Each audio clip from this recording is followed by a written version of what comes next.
Eh bien, bonsoir à tous les amis, supporters, supportrices parisiens, parisiennes, niçois, supporters, supportrices d'autres clubs, amoureux du football.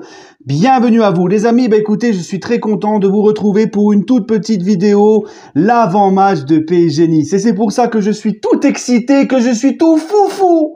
Et oui les gars, je suis fou, je ne suis qu'un fou, mais par amour. Je suis tout fou, tout excité les gars de retrouver le PSG, de retrouver notre bonne vieille Ligue 1 après cette trêve. Voilà, comme je l'avais dit l'année dernière, c'était un vrai calvaire de regarder le PSG. Alors on regardait parce qu'on est amoureux du Paris Saint-Germain, on ne loupe pas un match, mais c'était un supplice, un calvaire. Hein, mon Dieu, quelle horreur de voir l'équipe du PSG l'année dernière, quel calvaire, pas de fond de jeu, pas de collectif, des mecs qui marchent sur le terrain, bref. C'était horrible, mais on regardait tout de même. Mais on n'avait pas hâte de les revoir. Là, c'est l'inverse. Depuis là, les changements, tout ça, depuis Luis Enrique et tout, là, je retrouve plaisir à regarder le PSG. Et là, j'ai hâte de retrouver mon PSG. Et puis surtout, en plus, les gars, pourquoi je suis excité? Non seulement parce qu'on retrouve le PSG, mais parce que mardi, il y a quoi mardi? Mardi, les gars, c'est le retour de la Ligue des Champions. The Champions! Ah là. Magnifique, les amis. Hein. Bref, c'est comme ça excite les fous, ça excite les passionnés, c'est comme ça. Les amis, comme d'habitude, le concept, comme vous le savez, de mon avant-match, comme d'habitude, on va présenter l'adversaire, on va voir un petit peu les statistiques de l'adversaire cette saison, les statistiques entre le PSG et Nice en Ligue 1 au Parc, et puis ensuite, place, juste après, à mon nouveau concept que j'ai commencé la dernière fois lors de la dernière journée face à Lyon avec Julien Legaune, youtubeur lyonnais. Je vous mets une petite vidéo qu'un supporter de l'équipe adverse m'a envoyé pour me donner son ressenti sur le match. Donc pour Lyon, j'avais eu Julien Legaune et je le remercie encore. Et là les gars, cette fois-ci, j'ai un youtubeur supporter de Nice, Tonissa.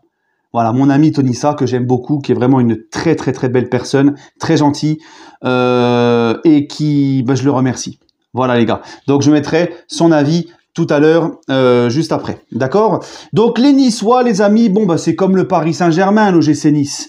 Les Niçois ont eu leur mercato, il y a eu des arrivées, il y a eu des départs et surtout un nouveau coach. Donc c'est comme au PSG, une nouvelle ère, etc. On tourne la page. Et le coach de Nice, qui est en plus très jeune, je crois qu'il a 35 ans, c'est mon âge. Hein. Les coachs maintenant sont de plus en plus précoces, sont de plus en plus jeunes, c'est comme ça. En tout cas, les Niçois sont en pleine reconstruction avec un nouveau coach, tout ça. On n'est pas sur FIFA. Ce qui est valable pour nous avec Luis Enrique, c'est valable aussi pour l'OGC Nice. Il faut laisser du temps au nouveau coach d'imprégner sa patte, ses idées, de connaître son groupe de le connaître, etc., etc. Mais les Niçois se débrouillent pas trop mal dans ce début de saison. L'OGC Nice, ses amis, ils sont déjà meilleure défense du championnat. Ils n'ont encaissé que 2 buts lors des 4 premières journées. C'est eux la meilleure défense. D'accord? Ils ont aucune défaite pour le moment. Ils ont 1 victoire et 3 nuls. Hein? On va les voir tout de suite. Première journée, Nice-Lille, 1 but partout. Lorient-Nice, 1 but partout. Nice-Lyon, 0-0. Nice-Strasbourg, 2-0 pour l'OGC Nice. Voilà. Donc sur les 4 premiers matchs des Niçois, il y a quand même 3 matchs à domicile. Voilà. Donc les Niçois, faut leur laisser le temps, faut leur laisser, faut que ça se fasse avec le nouveau coach. Mais c'est pas si mal quand même pour des débuts. Hein?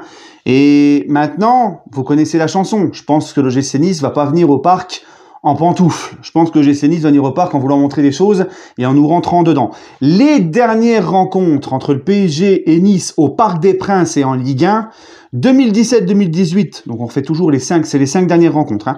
2017-2018, victoire 3-0 du PSG. 2018-2019, 1 but partout. 2020-2021, 2 buts à 1. Oui, parce qu'en 2019-2020, il n'y avait pas eu de PSG Nice au parc à cause de l'arrêt du championnat avec le Covid. 2021-2022, 0-0. Et 2022-2023, victoire 2 buts à 1 du Paris Saint-Germain de la saison dernière. Pour revoir une victoire de Nice au parc en championnat, je dis bien en championnat, il faut revenir à l'année 2009-2010, avant l'RQSI. C'était l'époque colonie capitale. Nice nous avait battu 1 but à 0. Depuis, Nice ne s'est jamais imposé au Parc des Princes en championnat. D'accord? Voilà. Donc maintenant, les amis, une fois que j'ai dit ça, je vais laisser la place à Tony. Je vais mettre la petite vidéo de Tony, supporter de Nice, qui va nous donner son ressenti sur le match de demain. Voilà les amis. Salut Ayoub, salut à tous les supporters du Paris Saint-Germain ainsi qu'aux abonnés de Ayoub. Alors le match de vendredi, très concrètement, je pense que ça va être un match très dur à gérer pour les Aiglons. Tout simplement parce qu'on va jouer face à un Paris Saint-Germain qui offensivement est meilleur. Avec un Kylian Mbappé qui a marqué 5 buts en 3 matchs. Nous, c'est notre point faible, c'est le fait qu'on ne marque pas. On n'a aucune finition devant le but. Devant les 20 derniers mètres, on n'a aucune finition. Nos centres n'arrivent pas à destination de nos attaquants. Tu peux voir le match qu'a fait l'OGC Nice face à Lyon. C'était un petit Lyon et on n'a pas réussi à s'imposer alors qu'on était quand même très supérieur. Là où le PSG a affronté un Lyon qui a su élever son niveau de jeu et qui les a quand même mis 4 buts à 1. Notre force, ça va être notre défense, puisque je crois qu'on est la meilleure défense actuellement du championnat, avec 2 petits buts encaissés, mais on va jouer face à un gros Paris, face à un Kylian Mbappé qui est en force. Petite blessure, j'ai vu avec l'équipe de France, je ne sais pas si du coup il sera dans la composition et qu'il pourra débuter le match. En tout cas, ça va être très dur pour nous de gérer tout ça, l'offensivité, la création de jeu, la vitesse du Paris Saint-Germain.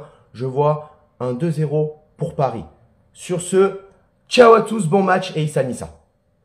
Voilà les amis, donc l'avis de Tony. Tony donc qui est pas très optimiste pour ce match au Parc des Princes demain à 21 h. Oui, ce que j'ai oublié de préciser, c'est demain à 21 h le match pour l'ouverture de la 5e journée. J'ai oublié de le préciser au début, tu m'en veux pas, c'est pas grave, de toute façon tu le savais très bien aussi bien que moi. Hein? Alors, bref. Donc Tony, voilà, Tony qui n'est pas très optimiste, qui voit une défaite 2-0 de Nice au Parc. Je le remercie encore pour cette vidéo. Je suis assez d'accord avec lui. Il y a beaucoup trop d'écart entre le PSG et Nice. Et c'est ce que je vous disais tout à l'heure en début de vidéo. C'est pour ça qu'on retrouve du plaisir avec le PSG. Parce que là, Tony nous dit que offensivement, le PSG est beaucoup mieux. J'ai même envie de rajouter que le PSG, collectivement, est beaucoup mieux, propose beaucoup plus de choses dans l'envie, dans l'intensité, dans les efforts tous ensemble. On encaisse aussi beaucoup moins d'occasions qu'on en encaissait l'année dernière. Quoique à Lyon, hein, sans Donnarumma, ça aurait pu être moins large la victoire. Hein. On a encaissé un peu plus d'occasions, voilà. Mais sinon, dans l'ensemble, depuis le début de la saison, on est beaucoup mieux organisé, beaucoup mieux discipliné. Tout le monde attaque et défend ensemble. C'est un vrai collectif. Voilà les gars. Donc, je suis sur la même longueur d'onde que Tony. En plus, là, bon, il y a Asensio qui est blessé pendant un mois. Mukele, Kimpembe, je ne pense pas qu'ils seront dans le groupe parce qu'ils sont en phase de reprise. Mendes aussi, je sais pas, il faut voir. Kangin, je sais pas s'il sera pris, ce qu'il vient de reprendre avec le groupe. Bref, mais en tout cas, il reste encore vraiment du beau monde. Tu vois, par exemple, c'est la différence qu'on a par rapport à l'année dernière. L'année dernière, on avait un devant qui se blessait. T'avais pas grand monde de qualité pour le remplacer. Là, les gars, ok, on est tous attristés qu'Asensio est blessé un mois, surtout qu'il fait un très bon début de saison, et que c'est quelqu'un qui s'investit beaucoup. Mais voilà, Asensio n'est pas là, mais t'as Dembélé, t'as Barcola, t'as Ramos, t'as Colomani, t'as Mbappé, voilà, t'as même le petit Kangin que tu peux faire jouer sur le côté, t'as des solutions. D'accord. Donc voilà, c'est ça aussi le truc qu'on a par rapport à l'année dernière, c'est qu'on a un banc de touche de qualité, on a du monde, on a des solutions là. Voilà, hein, d'accord. Bref, donc moi je pense pareil que Tony. Je pense que si le Paris Saint-Germain, et je l'espère en tout cas, est sur la même longueur d'onde que l'on voit depuis le début de la saison, ça va être compliqué pour les Niçois. Je vois le PSG s'imposer, pareil, moi un petit 2-0. Voire même 3. Allez, soyons fous. 3-0 pour le PSG. Surtout que là, les gars, là, mardi, il y a la Ligue des Champions qui arrive. Donc, si le PSG veut se mettre dans le bain, si le PSG veut commencer à bien préparer et attaquer sereinement la compétition, il va falloir taper Nice. Il va falloir bien se préparer contre Nice, d'accord, pour pouvoir préparer, à bien aborder ce match face à Dortmund. Ok. Donc, moi, je pense que voilà, le PSG va s'imposer.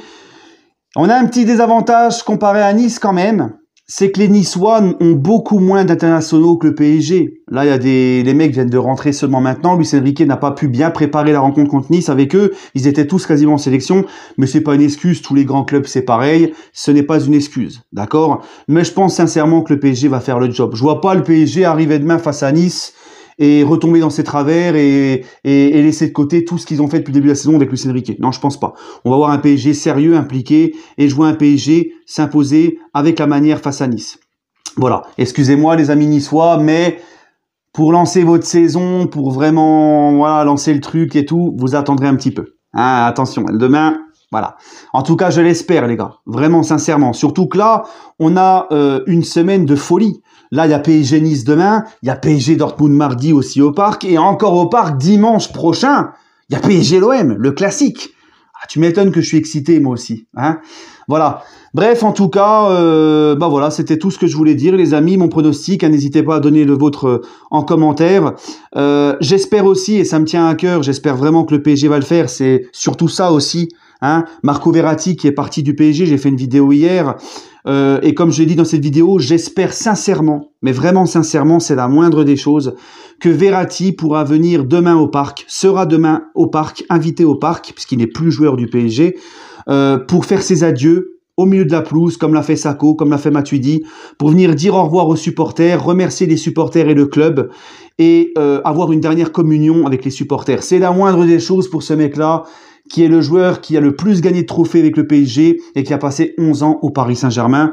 D'accord? C'est la moindre des choses. J'espère vraiment que ça va se faire. J'espère vraiment que le PSG va le faire. D'accord? Mais je n'en doute pas, je pense qu'ils vont le faire. Ok? Sinon, ça serait vraiment manquer de classe pour moi. Voilà. Donc, j'espère voir ça. J'espère voir une belle victoire au bout. Et voilà, voilà. En parlant de départ, les amis, hein, pour faire une petite parenthèse, Draxler part aussi en Arabie Saoudite. Alors, Draxler, moi, j'avais oublié qu'il était joueur de foot. J'avais oublié qu'il était chez nous, lui. Tu vois, pour te dire, Draxler, on va le vendre 20 millions d'euros. C'est très bien vendu pour un mec qui, pour moi, n'est plus un joueur de foot depuis un petit bout de temps. 20 millions d'euros, tu te sépares encore d'un gros salaire que tu vends très bien. Au niveau des ventes, au niveau aussi d'avoir dégagé la masse salariale, cette année, c'est le masterclass. On s'est débarrassé de énormément de gros salaires et on les a super bien vendus pour beaucoup. C'est pour ça, quand les gens pleurent, là, ouais, le PSG, ils ont fait un recrutement, là, c'est honteux, ça tue le foot, regardez tout ce qu'ils ont recruté encore, tout ce qu'ils ont dépensé, et il est où le fair play financier? Bah, le fair play financier, il est là. Tu t'es débarrassé de beaucoup de joueurs avec un gros salaire, tu as dégagé ta masse salariale, tu as beaucoup soufflé par rapport à ça, et tu as très bien vendu aussi. Donc ça aussi, il faut le dire, mais ils ne le disent pas. Les petits fourbes. Voilà les amis, allez, bah écoutez, moi je vous retiens pas plus, je vous laisse, d'accord? Et puis surtout, toujours encore, allez Paris, et demain, pour ceux qui ont l'habitude, on se retrouve pour le débrief à chaud. Bonsoir à tous.